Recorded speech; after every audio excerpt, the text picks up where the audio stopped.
I sat alone in my spacious office at the headquarters of Cortez Holdings, in the heart of bustling Chicago. The harsh white neon lights cast down on my desk, making everything around me feel colder than ever. I am Tony Ramirez, 34 years old, the chief operating officer of this corporation. Over the past 6 years, I had poured all my youth and energy into this place, turning it into a colossal machine that no one could stop. But today, everything felt different. My hand gripped the phone tightly, my thumb mechanically scrolling across the screen before pressing call. The number belonged to my father-in-law, Manuel Cortez, 62 years old, the chairman of the corporation. He was the one who held everything, power, money, and even my life. My heart pounded furiously, not because of work-related anxiety, but because of the agony tearing me apart inside. I had just received news from my younger brother Diego that my biological father, Carlos Ramirez, had passed away. He was a poor mechanic in Ohio, who had spent his entire life in a small auto repair shop, his back hunched from years of heavy labor. Cancer had tormented my father for 2 full years, and just a few hours ago it had taken him from me forever. I hadn't made it back in time to be by his side, to hold his hand or hug him one last time. Tears welled up, but I forced myself to swallow them back. When the call connected and Manuel's voice came through on the other end, I tried to keep my voice as steady as possible. I began, my voice slightly trembling but still trying to maintain composure. "Father, I just heard from my brother. My biological father, Mr. Carlos, has passed away due to his illness. He died this morning. I'm requesting 4 days off to return home for the funeral arrangements and aftermath. I'll hand over all important tasks to the team and ensure nothing is disrupted." I paused, waiting. Inside, my heart twisted in pain as if someone were squeezing it tightly. I imagined Manuel would inquire, offer condolences, even if it was just a polite remark. But no. On the other end, there was only cold silence, stretching long enough that I could clearly hear my own breathing. Not a word of comfort, not a single question about Mr. Carlos, the man who had raised me. Just an empty void. Manuel sighed as if I were bothering him. "Tony, I heard you. But your personal matters. Put them aside for now. The company is in a sensitive period. You can't just leave. The family is all away on vacation. No one can replace you. You have to stay." I was stunned. His words hit me like a punch to the face. "But Father, it's only 4 days. I'll arrange everything." He cut me off, his voice sharp as a knife. "I said no, and I mean no. Your responsibility is here with the corporation. All personal matters must be set aside. Even your father's funeral is no exception. The company needs you to keep it running, not to deal with personal issues." I felt my throat tighten as if a stone were lodged there. My hand holding the phone trembled slightly, but I still tried to maintain the familiar calm demeanor, the exterior I had honed over 6 years to survive in this world. I whispered my obedience, even though inside I was screaming. The call ended in absolute coldness. I sat motionless in the vast room, the white lights casting down on my pale face after many sleepless nights. My eyes blurred from exhaustion and pain. My father was gone, and I wasn't even allowed to go say goodbye to him. I looked around the office, the gleaming glass walls, the desk piled high with documents, and the computer screen still flickering with hundreds of unread emails. This had once been a place I was proud of, where I thought I was building my future. But now, it felt like nothing more than a luxurious prison. I took a deep breath, trying to compose myself, then dialed my wife, Isabella Ramirez. She is 32 years old, the marketing director of the company, and at that moment she was enjoying a lavish vacation with the family at some beach resort. I placed my last fragile hope in this call. Perhaps she would understand, comfort me, and speak to her father on my behalf. We had been married for 5 years, even though the marriage was largely based on business interests, but I still believed there was some genuine affection there. The phone rang a few times, then Isabella's voice came through, sounding cheerful and distant. "Tony? Why are you calling at this hour? I'm in the middle of a party here." I spoke, my voice hoarse. "Isabella, my father has passed away. I need to go to Ohio for the funeral. I just asked your father for permission, but he refused. Can you talk to him for me? Just 4 days. There was a pause. Not a choked, emotional pause, but an empty one, as if she had just heard someone complain about a power outage in the neighborhood. Isabella's voice remained unchanged. I'm sorry about him, but Mr. Carlos's funeral has nothing to do with me. I have no authority and I don't want to interfere with my father's decision. My heart felt as if someone were crushing it. I could hear my own breathing growing heavier, hotter. My entire body went strangely cold. I whispered, my throat choking, "But you're my wife." It hurts so much, Bella. I just need you to stand by me, even a little. On the other end, a scoff escaped, light but sharp, enough to tear apart my last sliver of hope. Isabella's voice was ice cold, full of disdain. Tony, listen to my father. For the good of the company. Your personal matters can't take priority over work. The company needs you there. Don't complicate things further. I closed my eyes, trying to steady my breathing. The hand holding the phone shook. I said, I just need 4 days. 4 days to bury my father. I didn't even get to see him one last time. Isabella's voice grew sharper, impatient. Tony, you're overreacting. Stay in Chicago. Don't embarrass me in front of the family. She hung up. Not a single question, not a breath of sorrow, not the slightest hint of being a wife. It was just me, sitting motionless in the freezing office, staring at the black screen of the phone and realizing I was utterly alone in my own marriage. I was completely speechless, every retort stuck in my throat, leaving only the feeling of betrayal and abandonment. Isabella, the woman I had once thought was my support, now saw me as nothing more than a cog in her family's machine.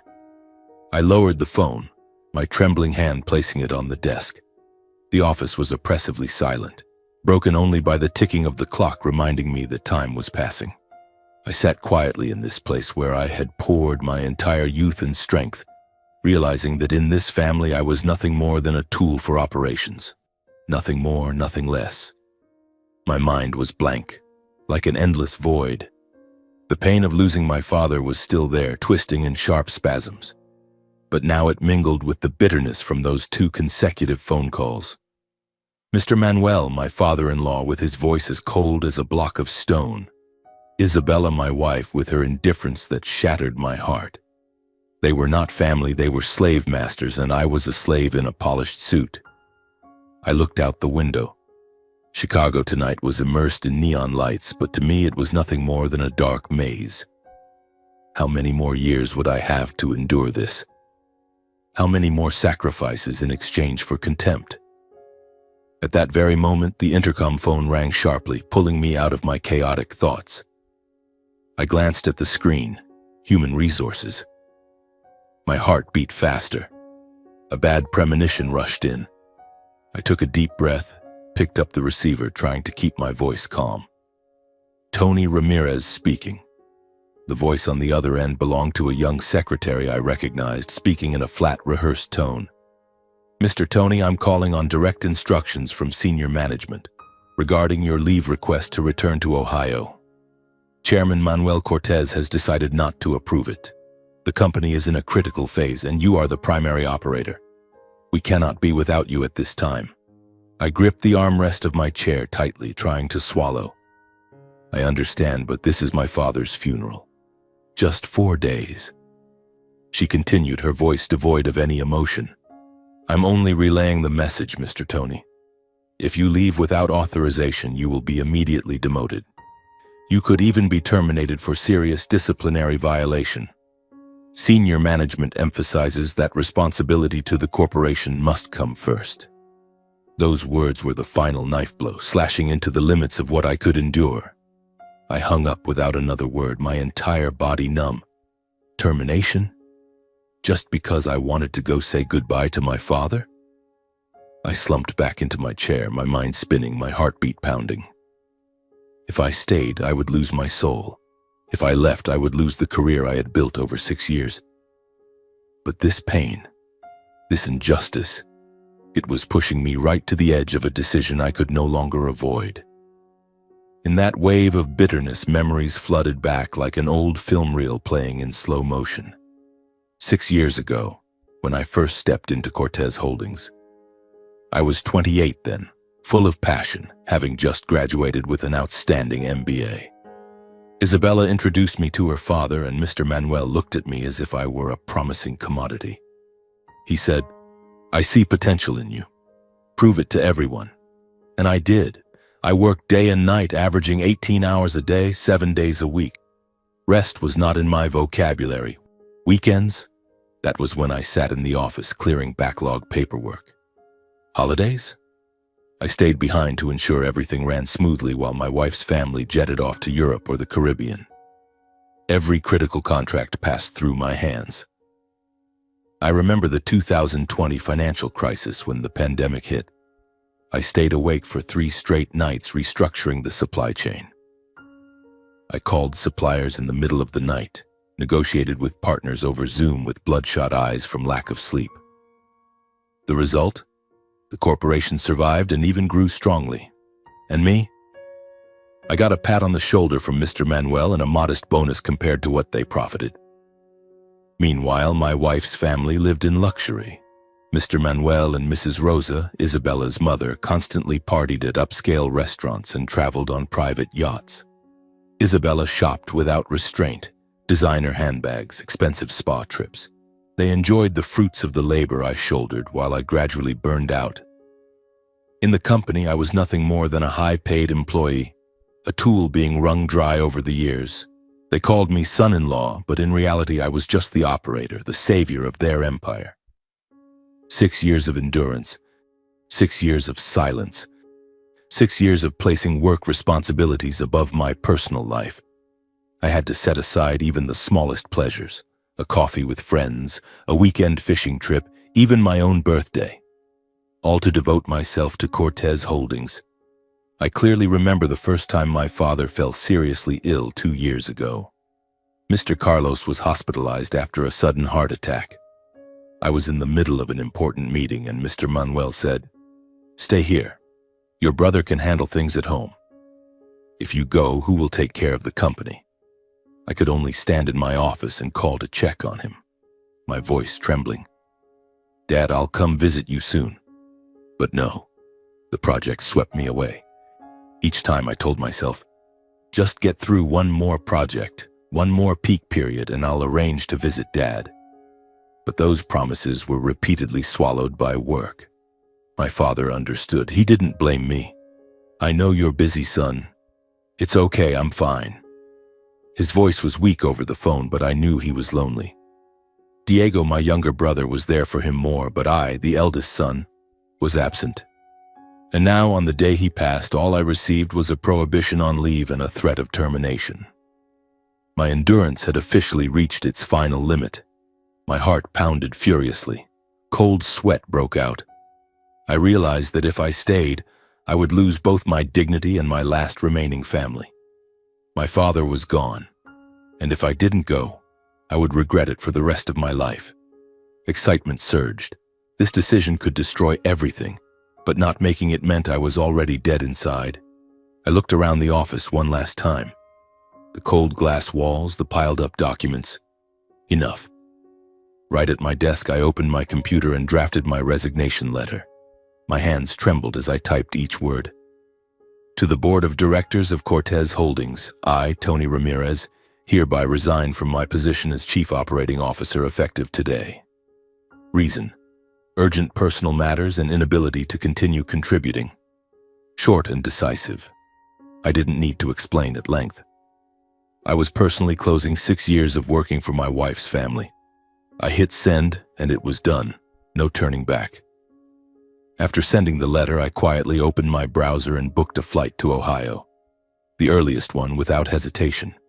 The ticket confirmation appeared on the screen and I felt a slight relief mixed with fear.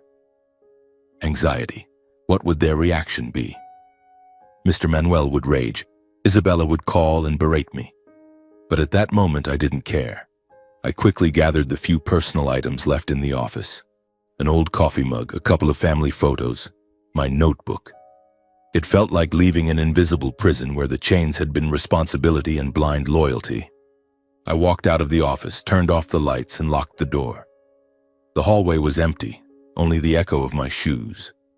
The elevator took me down to the ground floor, and when the doors opened, the cold Chicago night wind rushed in.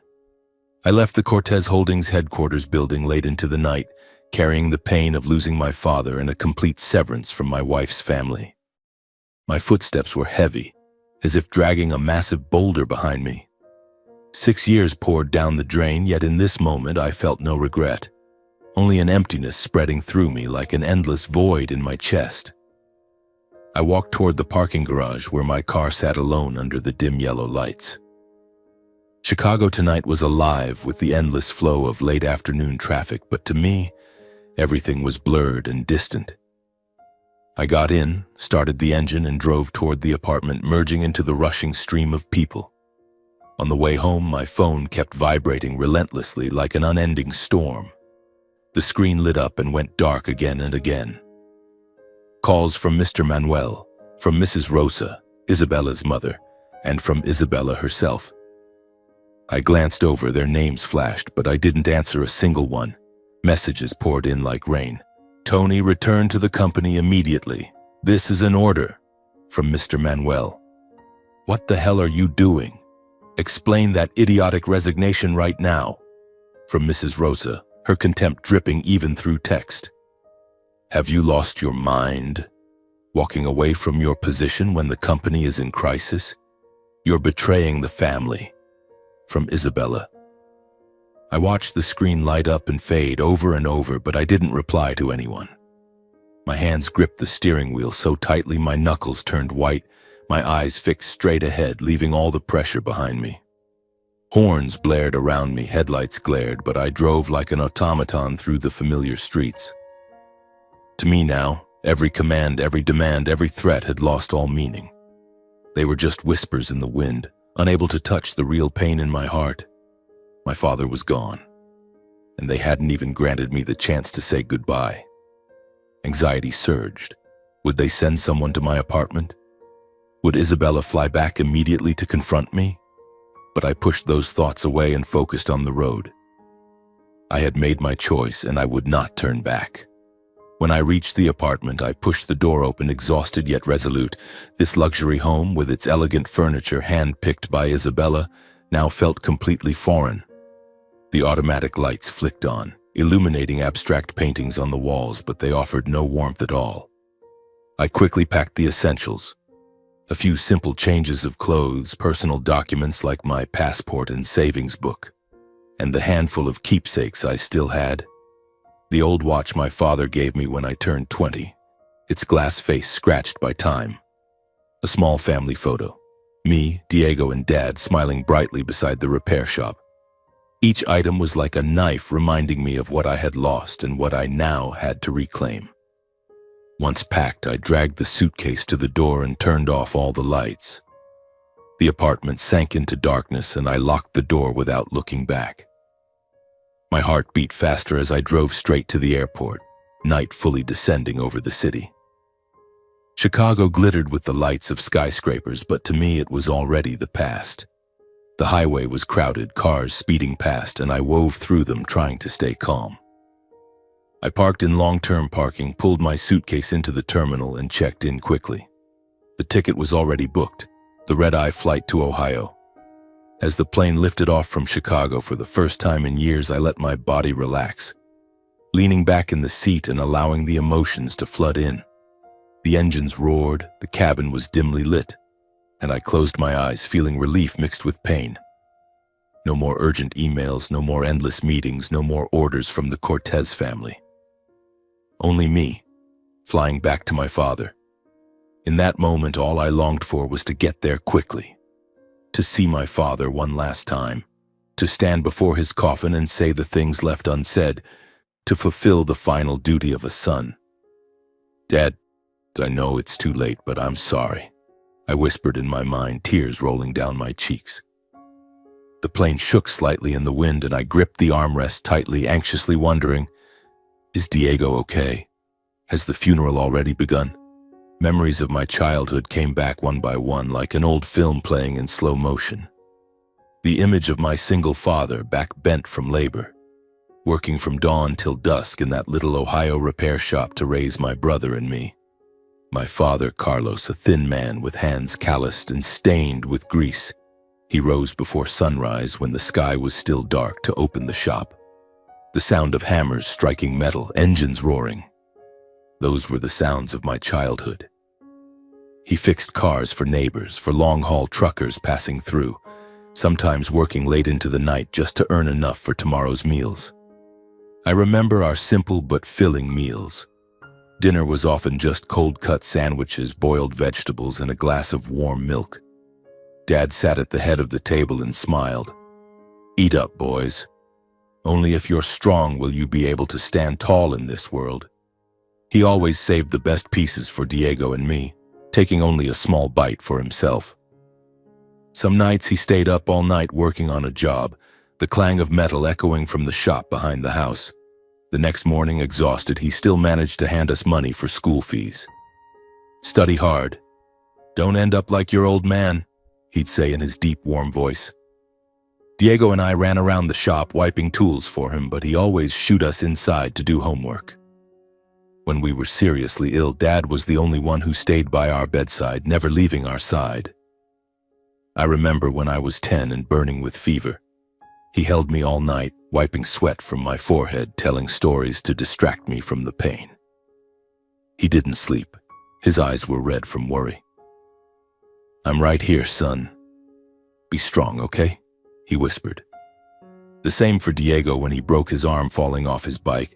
Dad rushed him to the hospital in our old junker and sat by his bed until morning. That man never once complained about his own life. He just quietly lived for his 2 sons. Mom had died early in an accident and he carried everything alone.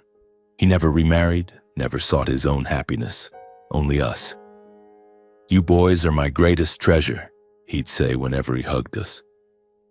I closed my eyes in the airplane cabin, a wave of sorrow and regret rising inside me for all the years I had let work pull me too far from him. In 6 years in Chicago, I had visited only a handful of times, briefly. Every phone call he asked, "Are you okay, son? How's work?" I told him about my successes, but hid the exhaustion. He was proud. "My boy's done good. You haven't let me down." But deep down, I knew he was lonely. Diego told me Dad often sat alone in the shop looking at old photos. The thought that he had passed while I wasn't there, that he had waited for me in solitude during his final days, tightened my chest until I could barely breathe. Regret rose uncontrollably, impossible to hold back. The plane touched down in Ohio just as dawn was breaking. The dry screech of tires on the runway echoed sharply. I dragged my suitcase out of the cabin, the biting early morning air rushing in and stinging my skin. The small, familiar airport of my childhood now only stirred a quiet, pervasive sadness. Without waiting, I hailed a taxi at the exit, my voice hoarse. "St. Peter's Church, as fast as you can." The driver nodded without a word and we sped onto the familiar road leading back to our little town. The scenery flashed past the window. Golden autumn cornfields, weathered wooden houses, and far off, the church steeple rising against a fiery pink sky. My heart beat faster with every mile, pounding with the anxious feeling of standing before a door I could never walk back through. "Dad, I'm home. But why did it have to be so late?" When the taxi stopped in front of the church, I threw the driver his money and stumbled out on trembling legs. The moment I looked up, I saw Diego standing on the church steps in the distance. My younger brother, taller than I remembered, hair messy, eyes bloodshot from lack of sleep. He wore a simple black suit and held a small bouquet of white flowers, standing there like a lonely statue in the vast churchyard. Everything I had bottled up, exhaustion, grief, and the pain of the long night, burst open all at once. I ran toward him, abandoning my suitcase on the ground, and threw my arms around my brother, sobbing uncontrollably. My cries rang out in the quiet morning like a river that had been dammed for years finally breaking free. "Diego, I'm sorry, I got here too late," I choked out, shoulders shaking. Diego said nothing at first. He simply wrapped his arms around me tightly and let me pour out everything I had held inside for so long. He patted my back gently, his warm breath on my shoulder. We stood there embracing for a long time in the chilly morning churchyard, dry autumn leaves swirling around us in the wind. The air was heavy. Only the distant chirping of sparrows and the rustle of leaves could be heard. For the first time in years, I felt true closeness. Not with the Cortez family, but with my own flesh and blood. Diego, the brother who had stayed by Dad's side in his final days, was now my only anchor. Anxiety mingled with relief. We still had each other, even though Dad was gone. When the storm of emotion finally subsided and the tears dried on my cheeks, we let go and sat on the church steps. Diego looked at me, eyes red but voice steady. "You came. That's what matters. Dad was waiting for you." We spoke briefly about Dad's final hours. Diego's voice was low and sorrowful. "He went peacefully, Tony. Last night he was still asking about you, saying, 'Tony's busy, but he'll come.' The illness had worn him down for so long, but he never complained. He just wanted the two of us to be together again." I nodded, throat tight. Dad had waited for me, and I hadn't made it in time. We agreed to arrange Carlos's funeral exactly as he had wished while he was alive. Simple, dignified, and respectful. No extravagance, no ostentation. Just like the quiet life he had lived. "Dad always said a funeral is for seeing someone off, not for showing off," Diego said. I nodded again, my heart heavy. That morning, the two of us busied ourselves inside St. Peter's Church. The little church with its old wooden pews and plain altar had been part of Dad's life forever. We arranged white flowers around the casket, checked the prayer books, and prepared the liturgical items. I wiped the altar, my hands trembling as they touched the candles, memories flooding back of Sundays when Dad brought us here to pray. Diego handled the paperwork and called the priest to confirm the schedule. The bustle helped us momentarily forget the pain, though anxiety still crept in. Would many people come? Would everything go as Dad had hoped? Together we greeted Dad's old friends, co-workers from the repair shop, and neighbors who had known him for decades. They arrived in small groups, faces sorrowful, carrying simple bouquets. Mr. Joe, Dad's longtime colleague at the shop, gripped my hand tightly. Carlos was the best man I ever knew. He fixed my car for free more times than I can count. Mrs. Mary from next door hugged Diego and cried, "He used to bring bread over for my kids. Now," I nodded, holding back tears, ushering them inside. Each person shared a small, warm memory of Dad, and every story cut deeper. My anxiety grew as the casket became more visible. Dad lay there peaceful but no longer breathing. The funeral was quiet and understated, exactly like Carlos's life. The priest began the prayers, his warm voice echoing through the nearly empty church. We knelt, hands clasped, listening. "Lord, receive the soul of Carlos Ramirez, who lived a humble and loving life." The church bell tolled, solemn and still. I looked at the casket, tears spilling again. "Dad, I never got to say thank you." Diego sat beside me, squeezing my hand in silent comfort.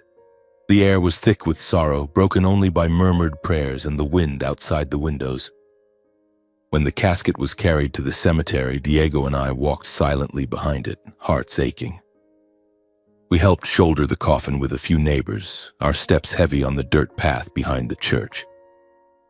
The cold wind blew. Leaves fell in swirls, and the sky hung gray as if in mourning. I stared at the simple wooden coffin engraved with Dad's name, my chest tightening. This was the last time Dad would walk with us. Anxiety surged. The lowering into the grave was coming, and I wasn't ready. The burial itself was unbearably heavy. The sound of earth hitting the coffin lid made my chest constrict. The priest spoke the final words, then the casket was lowered into the deep hole. Each shovelful of dirt thudded dully against the wood. I dropped to my knees, clutching handfuls of soil, tears streaming. Diego stood beside me, shoulders trembling. Those around us quietly scattered flowers, but for me, the world had stopped. The pain cut like a knife, a mix of dread and despair. Dad was truly gone. After the burial, the two of us stood for a long time before Dad's grave, saying nothing. The fresh mound was marked by a stone that read, "Carlos Ramirez, beloved father." The wind whispered through the trees, carrying the smell of damp earth. I bowed my head for a long while in late farewell, whispering in my heart, "I promise I'll live well and take care of Diego." Diego stood silently beside me, the only support I had left, his hand resting on my shoulder. When everyone else had quietly left and the cemetery grew still, only the two brothers remained before Dad's grave. We lingered a little longer, letting the wind carry away some of the pain, then finally turned away. Together, Diego and I left the cemetery and walked in silence back to Dad's old house, the place where every memory of our childhood still lived intact. In the days following the funeral, Diego and I decided to stay on in Dad's old house, slowly cleaning and sorting through every room, handling the simple objects that had been part of Carlos's humble life. We took our time, as if trying to hold on to the last traces of his warmth. We started with the cramped living room where Dad used to sit in the evenings reading the newspaper. I dusted the worn-out sofa, its fabric threadbare, and suddenly remembered those afternoons when he sat right there, telling us stories about the trucks he'd fixed that day. Diego swept the kitchen where the pots and pans still bore the marks of countless frugal meals. Every single item in the house triggered a memory that squeezed my heart. The wooden cabinet Dad had built himself in the corner of the bedroom, its drawers creaking as they opened. I pulled one out and found his old tools in a little notebook where he'd recorded every penny of monthly expenses. He had saved every dime, every cent by cent, so we could go to school. "Dad, why did you live so hard?" I whispered, running my fingers over the rough wood. Then we moved to the small oil-stained repair shop in the backyard, Dad's true kingdom where he had spent most of his life. Together we cleaned the tools, wrenches, hammers, and engine parts scattered everywhere. The smell of grease and dust made me cough, but it also brought back the image of Dad bent over under the flickering fluorescent light, working late into the night. During breaks, the two of us sat quietly on the porch, sharing small memories of Dad, things from long ago and things we would never get to say. We brewed 2 cups of the strong black coffee he always drank, then sat staring at the backyard where he used to work in the afternoon sun. Diego gave a faint smile, his voice low as the memories returned. "Remember when Dad taught you to drive?" He stood there with his hands on his hips and said, "Easy on the pedal, son. Life is like driving. You've got to be careful." I laughed through the tears. "And he taught me how to patch a tire," Diego added. "He said, sometimes life goes flat, but you've got to know how to fix it." We laughed, but tears rolled down our faces. The little memories. Dad staying up all night when we were sick, selling his own things to buy us school books. Quietly beaming with pride when I graduated college. But there were also things left unsaid. "I never got to thank him for everything," I whispered. Diego squeezed my hand. He knew, Tony. He always knew. The air was heavy yet warm. This was the first time in years we had truly been close, with no jobs or distance between us. The longer I stayed in that house, the clearer my regret became for all the years I had let work pull me away from Dad. Every morning I woke to birds singing outside the window and thought about those 6 years at Cortez Holdings, sleepless nights, endless meetings, the promises to visit Dad that I kept postponing. Just one more project, I had told myself, but one project turned into another and Dad waited alone. Diego noticed my silence. "Don't blame yourself, bro." Dad understood, but I couldn't stop. Anxiety rose inside me. Could I ever make it up to him? What would my life look like now that I had resigned? The Cortez family was still out there, like a ghost haunting me. During this time, my phone kept ringing. Manuel, Rosa, Isabella. Unlike on the drive home when I had ignored them, now I answered. I was no longer afraid. I wanted to face them, to hear every harsh word and let it strengthen my resolve. The first call was from Manuel, his voice growling through the speaker. "Tony, where the hell are you? Get back to Chicago right now. The company is in chaos because you walked out in the middle of a crisis. You're irresponsible. I listened calmly, heart steady. Rosa called next, shrill and venomous. You've betrayed our family. We lifted you from nothing and now you run off because of some old man in Ohio. Come back and make amends. They kept pressing. The company needs you. The whole group will collapse without you. Don't let personal feelings destroy everything. I answered briefly. I've resigned. Don't call me again. The call from Isabella was the hardest blow. She rang in the evening, voice full of rage and crocodile tears. Tony, what are you doing? Abandoning our marriage because of Carlos? Abandoning everything we built together? You're so selfish. I froze.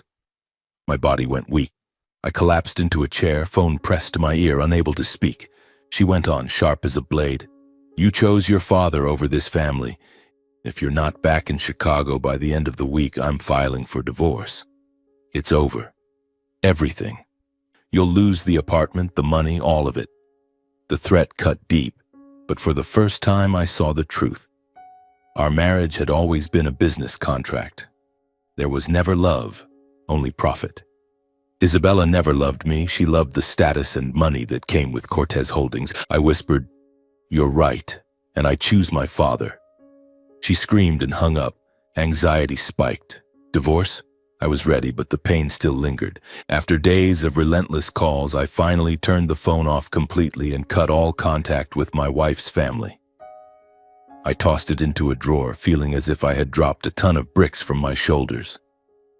Diego looked at me. You okay? I nodded. I'm free now. We kept cleaning, and life in Ohio slowly grew quieter, even though the grief for Dad remained. About 2 weeks after the funeral, Diego and I received a call from the lawyer representing Carlos, asking us to come to his office for the reading of the will. We were surprised. Dad had lived so simply, we assumed he'd left nothing but the house and the shop. Probably just paperwork, Diego said as we drove downtown. The office was small, smelling of old paper and coffee. Mr. Jenkins, the lawyer, greeted us politely. Please sit. Mr. Carlos drew up a will 2 years ago. We sat there expecting nothing more than routine legal formalities. Then he announced that Carlos Ramirez had quietly saved and invested throughout his life, leaving an estate worth approximately $1 million. Mr. Jenkins read clearly. Through savings accounts, stable stocks, and a few small real estate holdings. The entire amount is to be divided equally between his 2 sons, Tony and Diego Ramirez, as per his final wishes. We sat stunned, mouths open, unable to believe it. Dad, who had lived hand-to-mouth, worn the same old clothes and fixed cars for a living. How could he have $1 million? Is this real? I stammered, hands shaking as I took the documents. Diego was just as shocked. Dad hid this from us? The lawyer nodded.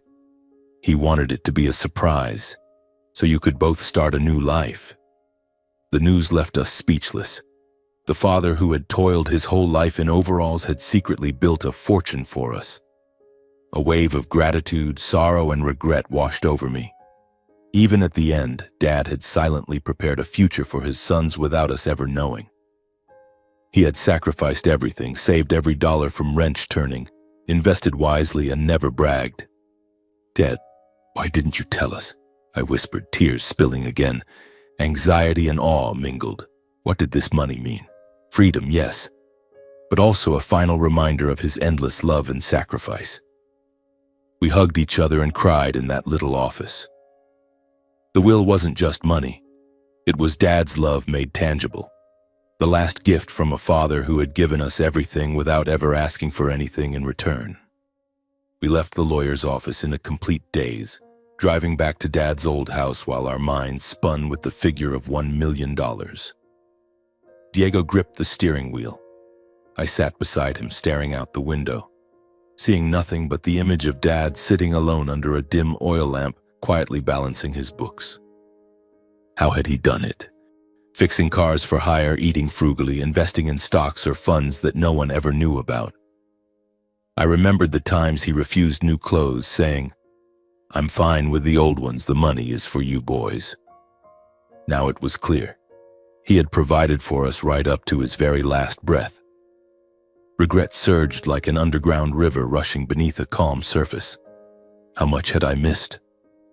For 6 years in Chicago, I thought I was building a future, when in reality I was losing the present with my father. When we got home, we sat silently on the porch for a while, letting the evening breeze carry away some of the heaviness. Diego put a hand on my shoulder. Tony, Dad wanted us to use it to live well. Don't overthink it. But I couldn't help it. That money was a gift from the past, yet also a burden. The burden of sacrifices I had never repaid. That night, as a way to feel close to Dad again, we decided to cook a simple dinner in his old kitchen. The evening after the will was read, Diego and I ate dinner together in Dad's kitchen. The quiet a stark contrast to the mourning crowds of the past few days. No more crying, no more neighbors coming to pay respects, just the two of us beneath the single yellow bulb dangling from the ceiling. We made Dad's favorite meal. Beef stew with toasted bread, as humble as the dinners he used to make for us. The smell of food filled the air, bringing back memories of evenings when Dad came home late from the shop, still forcing a tired smile. The meal was simple but emotionally heavy. Both of us carried unspoken thoughts. I watched Diego eat slowly, eyes fixed on his plate as if lost in thought. I was the same. Every bite came with a pang of guilt about the will. $500,000 each. Enough to start over, yet so painfully bittersweet. After a long silence broken only by the lonely clink of spoons against plates, I finally spoke. Diego, I need to tell you everything about Chicago, about what really happened. My voice was hoarse but resolute. I told him the whole story. The refusal of bereavement leave, the threats of dismissal, the pressure to return, Isabella's divorce ultimatum. I described every detail. The cold call from Manuel, Isabella's indifference, HR's menacing notice, and my sudden resignation. They treated me like a money-making machine, little brother. Dad died and I wasn't even allowed to come home. Isabella called me selfish for choosing Dad over the company. My voice cracked, my hand clenched around the water glass. Diego listened in silence, fist tightening with every sentence, rage clear on his face. He had always been the calm one, an economic crime prosecutor, but now his eyes were red and his jaw clenched. Tony, they're unbelievable. Dad died and they still... He stopped, breathing hard, trying to control his anger. I admitted that walking away from the company was the first time in my life I had put Dad and myself above the interests of my wife's family. I endured it for 6 years, Diego. Worked like a madman, sacrificed everything. But this time I chose Dad. I chose us. I don't regret it. Saying it aloud lifted a weight off my chest. Diego nodded, eyes shining with pride. Dad would be so happy you chose family over work. Then after a deep breath, Diego, speaking now as the economic crime prosecutor, revealed something that hit me like lightning. Tony, I didn't tell you earlier because I didn't want you to worry, but Cortez Holdings is under investigation. I'm part of the team. I froze, my plate of food growing cold in front of me. He lowered his voice as if someone might be listening. Early signs point to serious financial wrongdoing. Tax evasion through shell companies, falsified financial statements, even labor law violations and exploitation of employees.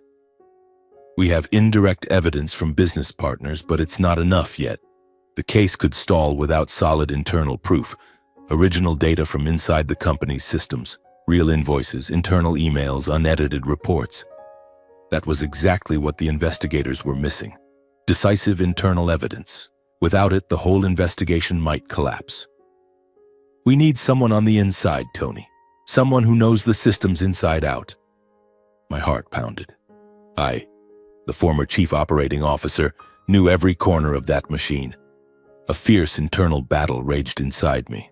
6 years as the Cortez son-in-law versus the son who had just lost his father. On one side, the career, the marriage to Isabella, the familiar life in Chicago. On the other, Dad Diego Justice. I remembered the shady deals I had witnessed, the unexplained expenses, the financial reports I had been told to fix without asking questions. The times Manuel called me into his office and said, "Take care of this report, don't ask too many questions." The altered numbers, the fake contracts. Back then I had stayed silent out of fear of losing my job. Now everything was crystal clear.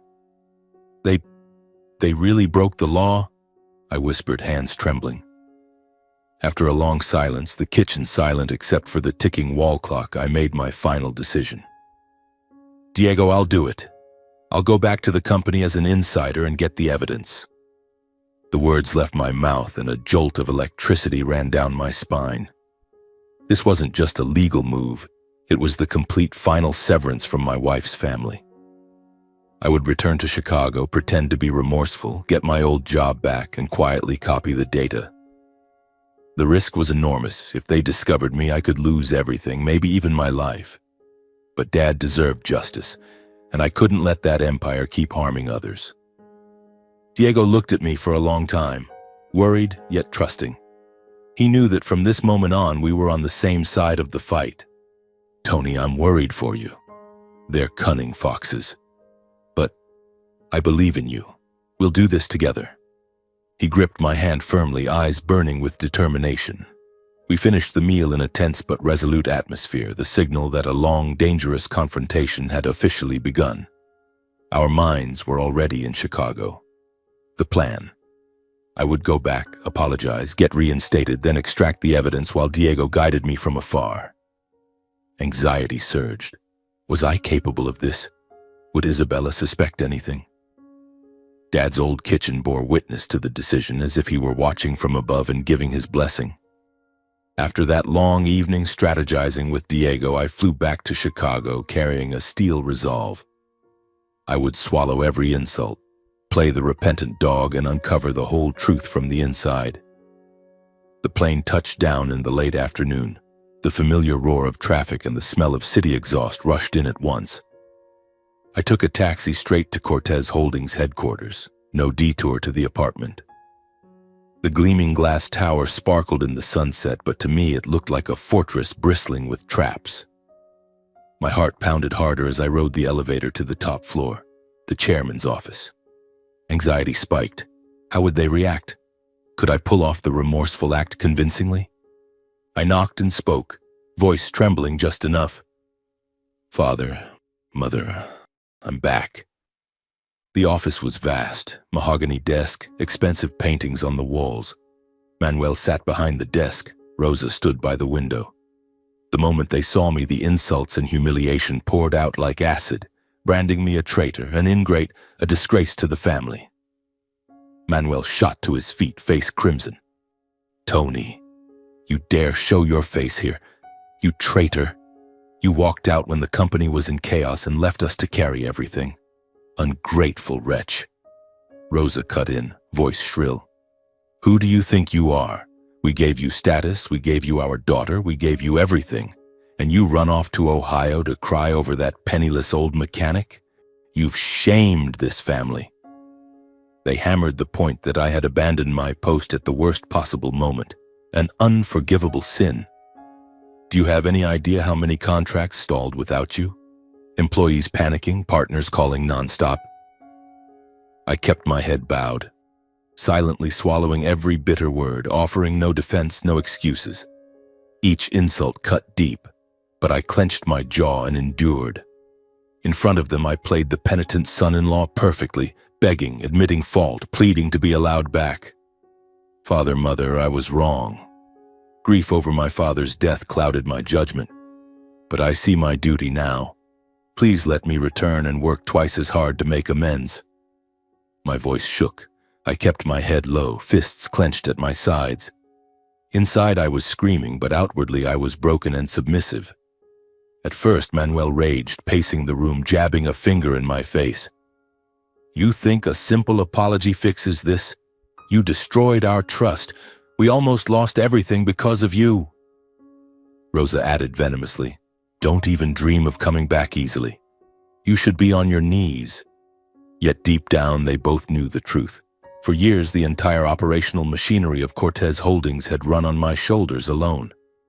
I knew every system from A to Z, supply chains, financial reports, everything. They hadn't found a worthy replacement, and my absence had pushed the company to the brink of serious disruption. I caught the quick glance Manuel shot Rosa, the flicker of hesitation. They hated me, but they needed me more. After nearly an hour of verbal lashings and humiliating conditions, Manuel finally relented. Fine, come back, but from now on you're under strict supervision. Every decision goes through me. Absolute obedience, no more freelancing. One more mistake and you're finished. He attached harsh terms. Constant monitoring and total submission to his orders. I accepted everything without a single objection. Yes, sir. Thank you for giving me a chance to make it right. The meeting ended in an atmosphere thick with contempt. I left the office drenched in cold sweat, but inwardly relieved. The first step had succeeded. Now came Isabella. That same night, I returned to the apartment I shared with her. The luxury high-rise overlooking Lake Michigan felt like a gilded cage, colder than ever. I let myself in with the spare key. Isabella was in the living room, arms crossed, face dark with fury. The moment she saw me, she unleashed a torrent of scorn, treating my return as inevitable because without them, I was nothing. Tony, so you crawled back? Of course you did. Where else could you possibly go?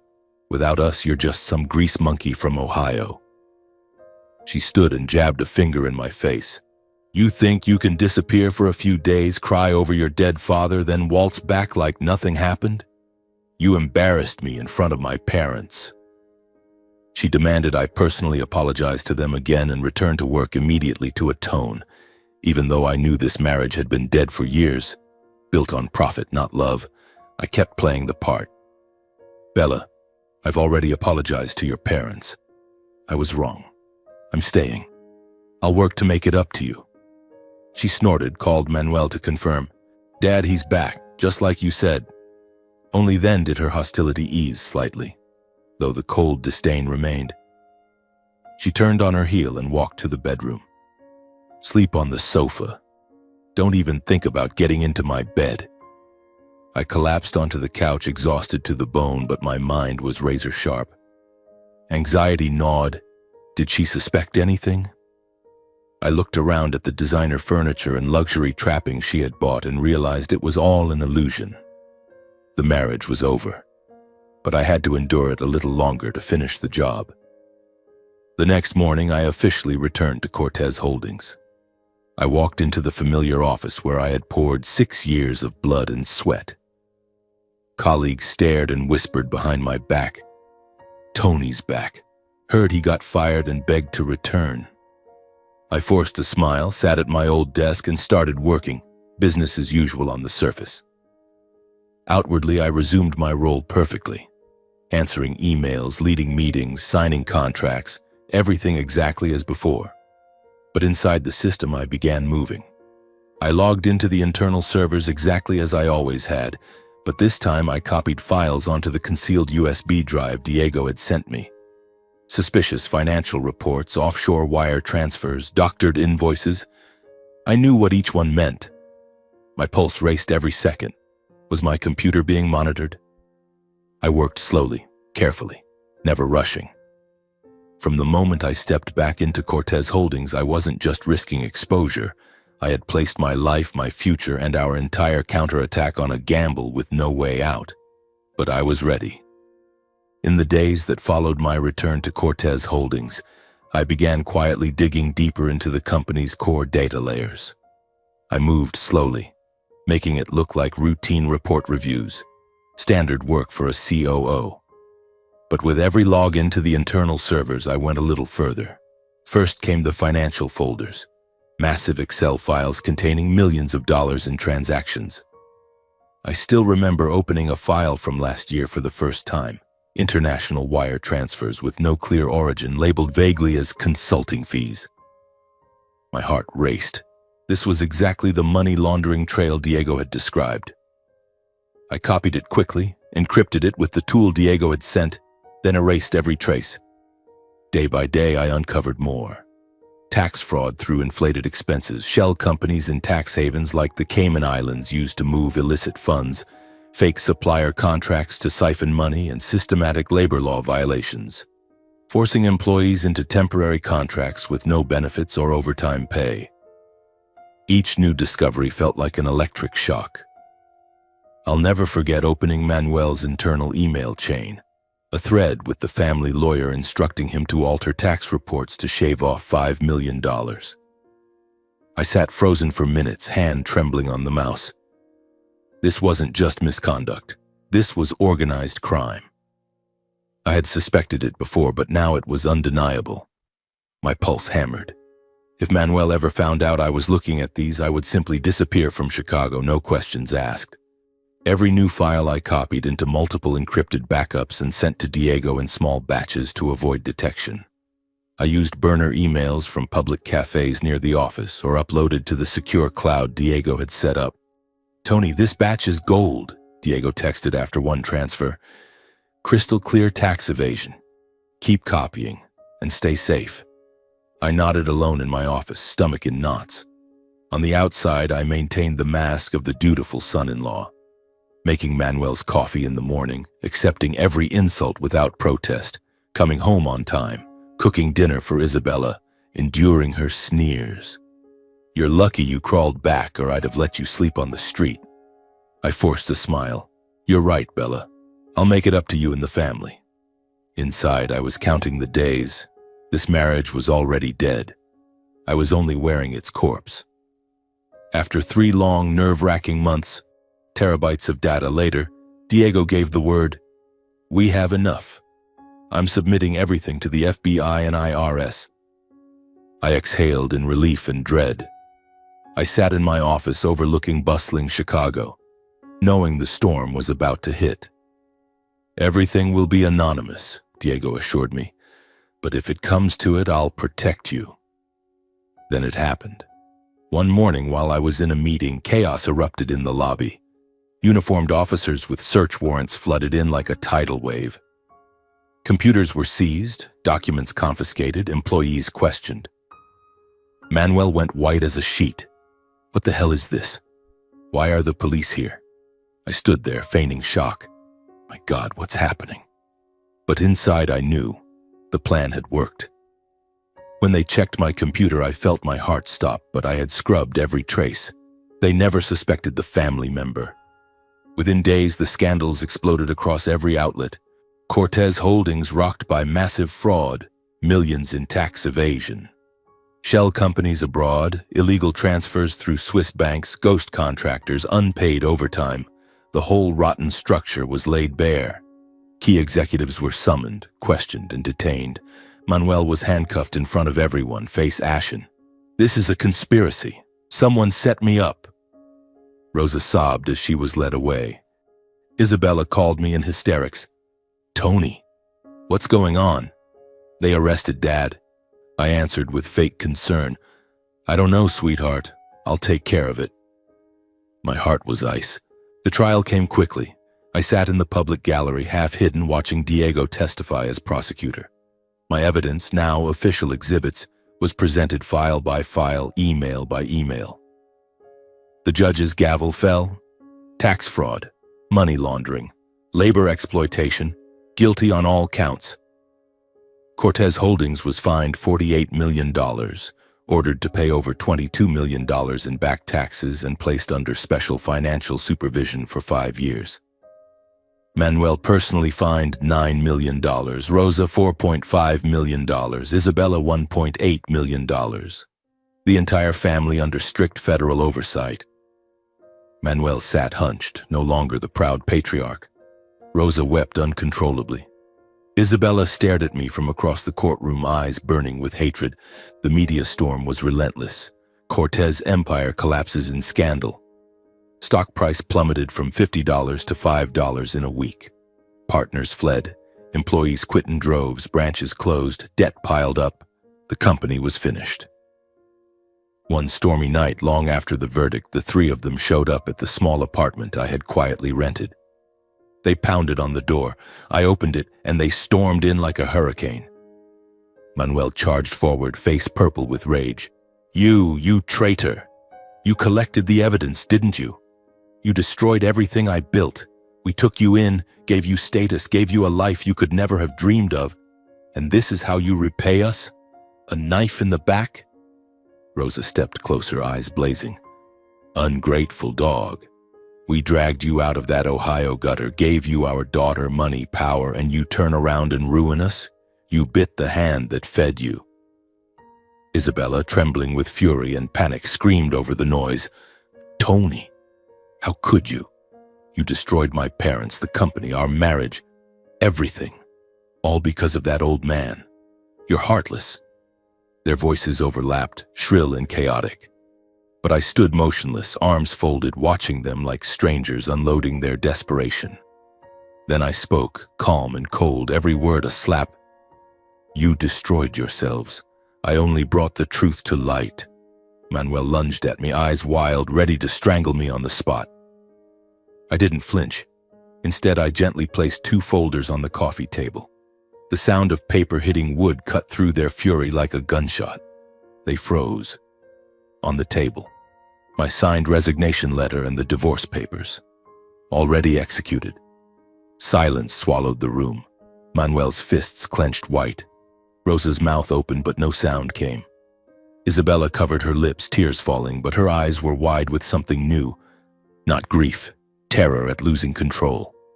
I met their stares, voice low and steady. As of this moment, I am done. Done with the job, done with the marriage, done with this family. Every tie is cut. The room felt like a vacuum. Even the TV seemed muted. I turned my back and walked out, leaving behind a family that was finally collapsing. Not because of me, but because of the poison they had sown for decades. In that instant, as I closed the door on their stunned, broken faces, I realized they finally understood. I hadn't just exposed their crimes and brought their rotten empire down from the inside. I had severed the very last chain they thought they still held over me, and for the first time, they were the ones who were afraid. They left my apartment in stunned silence. No more threats, just the slam of the door echoing down the empty hallway. I stood there for a moment, staring at the 2 folders on the table, my resignation and the divorce papers, like twin talismans that had finally freed me from 6 years of hell. My heart pounded, not from fear, but from a strange, exhilarating sense of freedom, as if invisible chains had just snapped. Anxiety surged. What now? Cortez Holdings was collapsing, but my life was only just beginning. I called Diego immediately, voice hoarse. Diego, they know everything. I've filed for divorce and resigned. On the other end, Diego let out a long breath of relief. Tony, I'm so proud of you. Come home to Ohio. We'll start over together. I nodded in the dark living room, turned off the lights, packed my bags. Chicago was drenched in pouring rain that night, as if washing away every stain of the past. I drove to the airport, left the fake home behind without a backward glance. The plane took off, and this time I was flying toward real hope. Diego was waiting at the Ohio airport with a tired but warm smile. We hugged tightly, and on the drive back to Dad's old house, he brought up the inheritance. Tony, I've thought about it. I'm giving you my entire share, about $500,000, as startup capital. I know you can build something great. His words floored me. My hands tightened on the wheel. Diego, no. That's yours. Dad split it evenly. But he shook his head, voice firm. I'm a prosecutor. I'm set. You're the one who needs it, to start your own company, to prove them wrong. I looked at my little brother, tears threatening. He had always been like Dad, quietly sacrificial. That money wasn't just capital, it was a responsibility. I nodded. I promise I'll make it count. We'll do this together. Back at the old kitchen table, we made plans. Dad had given me a second chance, and I wasn't going to waste it. I used every dollar to found my own company in the field I knew best: logistics and supply chain management. The name was simple: Ramirez Logistics, a tribute to Dad. From day one, I built it lean, transparent, and disciplined. No extravagance, no waste, just efficiency and people first. The first office was a cheap warehouse on the outskirts of Chicago. I sat there for hours drawing org charts, budgeting, making sure everything was clean from the ground up. Unlike Cortez, where everything was hidden behind fraud, my company would stand for honesty. My hand shook with excitement the day I signed the first contract. A small client, but a solid step. "We're going to make it," I whispered to myself. Several key people who had worked under me at Cortez quit and followed me. They called and texted, "Tony, you were the best leader we ever had. We're with you." These were the engineers, finance specialists, the ones who had watched me carry the old company on my back. We met in coffee shops. They told me, "After you left, everything fell apart. Manuel fires people left and right, contracts are gone." I nodded. "Come build something new with me. Transparent, fair." They joined. 10 people at first, but elite. We worked from dawn to midnight, but this time for ourselves. Thanks to my reputation and proven track record, the first contracts came quickly. An old Cortez partner called, "Tony, I trust you. Switching to your company is the smartest move I've made." We celebrated the signed contract with hugs and cheers. It was just the beginning, but it was real. Meanwhile, Cortez Holdings sank deeper into crisis after my departure and the massive fines. News spread, tens of millions in penalties, stock in freefall, partners fleeing. Operations unraveled, delays, errors, mass resignations. Strategic contracts stalled or died completely. The family was drowning in legal battles and desperately trying to hold market share. Manuel held emergency meetings, but there was no one left to save them. Isabella tried to manage marketing, but she only knew how to spend, not build. Old colleagues told me, "They're going under, Tony." Then they noticed Ramirez Logistics rising fast. When Manuel realized I was the one behind it, he took it as a direct challenge. One morning, I got an anonymous call. "You think you can compete with me, Tony? You're dead." His voice dripped with venom. The war had begun. Cortez launched a ruthless campaign to crush me. Predatory pricing, selling below cost just to steal clients, threatening suppliers to cut me off, spreading smears. Ramirez Logistics was founded by a traitor, don't trust them. Local papers ran stories. Ex-Cortez exec starts rival firm, can he be trusted? Isabella was surely behind the PR attacks. I didn't hide. I fought back with strategy, service, and reputation. We kept prices competitive but profitable, obsessed over quality, on-time delivery, transparent costs, genuine customer care. I told the team, they play dirty. We play clean. Customers will see the difference. We sent letters to former partners. We left Cortez for ethical reasons. Give us a chance to earn your trust. Many came back. The two companies entered open, brutal commercial warfare. Every day was a battle. They blocked a supplier. I found a new one in Ohio. They spread rumors. I posted transparency reports on social media. Revenue swung wildly. There were weeks we nearly went bankrupt, but the team held. Slowly, steadily, we gained the upper hand. Cortez was bloated and wounded from scandal. We were agile and debt-free. Clients started saying, "With Ramirez, I sleep better than I ever did with Cortez Holdings." Then came the big one. A major supermarket chain switched their entire contract from Cortez to us for better service and stable pricing. The showdown between me and the Cortez family had entered a new phase. No more hidden knives, no more backstabbing. This was all-out war in the open market where every mistake cost money, reputation, and sometimes survival itself. I knew they would never stop attacking, and I knew I would never back down. For the first time, I was fighting with my own two hands, and without the name Cortez hanging over me. After years of relentless effort, my company grew steadily. Revenue rose consistently, and Ramirez Logistics carved out a solid place in the market. We moved from the tiny warehouse to a proper offices in downtown Chicago, hired more staff, and opened a branch in Ohio so I could be close to Diego. Revenue climbed from a few $100,000 in the first year to millions thanks to a lean model. Zero debt, zero fraud, customers first. I never forgot to remind the team in strategy meetings. We don't play dirty. Transparency is our strongest weapon. Clients came back and brought new ones. The press took notice. Ramirez Logistics, a rising star from the ashes of the Cortez scandal. Reading those articles, I felt no arrogance, only deep gratitude toward Dad and Diego. The anxiety of the early days had turned into quiet confidence, though I remained cautious, never forgetting the lessons of the past. Meanwhile, Cortez Holdings never recovered.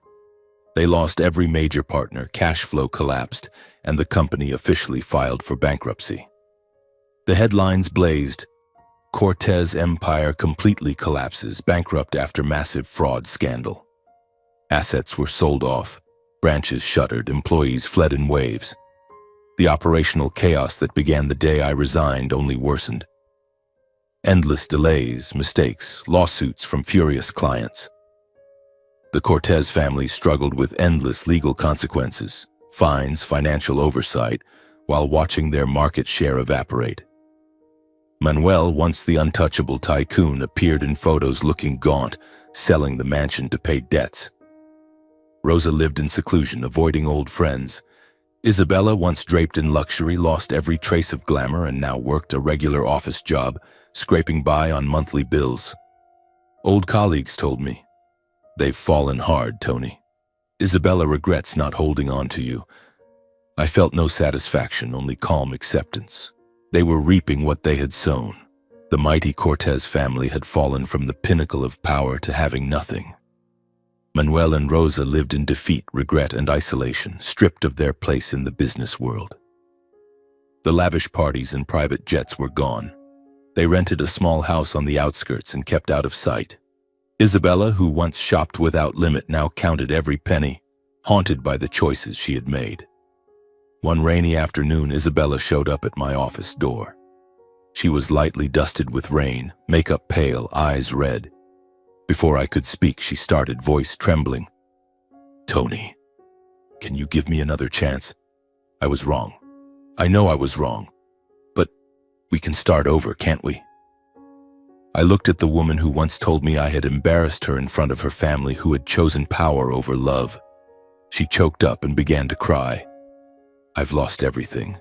My parents are broken, the company is gone, life is so hard now. I've thought about it a lot. I understand now. I need you, Tony. I really need you." I leaned against my desk, arms folded, listening in silence. When I didn't answer, she cried harder. "Tony, please, give me one chance to make it right. I'll change. I promise. Just say the word." I took a long breath. A part of me had once loved her, or at least believed in that love. But now I saw only a desperate woman who missed the benefits, not the man. I shook my head, gentle but final. "Isabella, it's too late. We crossed a line we can never uncross." She froze, tears falling faster. "Can't you give me one more chance? After everything we had?" I met her eyes. "There never was an us, Isabella. I was just a role in your family. You only remember me now that everything has collapsed. But I found my own path." She bit her lip, trying to stifle the sobs. I finished softly, "Good luck on the road you chose." She stood motionless for a moment, hoping I would relent. I didn't. Finally, she turned and walked away, footsteps echoing down the empty hallway, swallowed by the rain. I closed the door quietly and exhaled. An old chapter closed forever, no regret, no bitterness. Just finality. I chose to let go of resentment. I never pursued further revenge against my former in-laws. Justice had already done its job.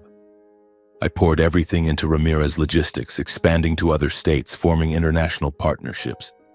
Diego and I moved closer to each other, supporting one another in work and life, making up for all the lost years.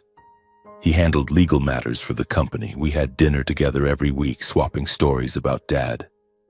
"You made the right choice," Diego would say. "Dad would be so proud." I kept offering to repay his share of the inheritance, but he always refused. "That money was always meant for you, Tony. I'm just happy watching you succeed." We hugged, and I knew. The bond between brothers was the greatest gift Dad left us. One quiet afternoon, we returned to Ohio and stood silently before Carlos's grave. A cool autumn breeze blew. Dry leaves drifted over the stone. I knelt, brushed my hand across the engraving. Dad, I did it. The company is strong now. Thank you for giving us everything good you had. Diego rested a hand on my shoulder. We stayed there a long while, memories washing over us. Simple meals, nights Dad stayed up working, lessons in resilience. I looked back on the entire journey, from oppression, loss, and betrayal, to rebuilding my life with my own hands. From the day Dad died, Manuel's cold phone call, my sudden resignation, childhood memories, the painful funeral, the surprising will, the secret investigation, returning to the tiger's den, the explosion of scandal, the battlefield of business. Everything felt like a long film full of tears and blood. And I understood. The greatest victory is not defeating others, but refusing to become like them. They once crushed me, yet I did not repay cruelty with cruelty. I chose to build, to be decent. From my own pain, I learned the value of dignity, perseverance, and family. Dad taught me to stand up. Diego fought beside me. Now I live for those things. The story ends with a quiet truth. When a person rises the right way, lets go at the right time, and holds fast to kindness in the end, no matter how brutal the past, it can never change the future. I stood up from Dad's grave, hugged Diego, and we walked home together. The Ohio sky that evening was clear and blue, like a blessing from above. My life, from a poor boy in Ohio to the owner of a thriving company, stands as proof. The anxiety of those early days has been replaced by peace, and somewhere I know Dad is smiling.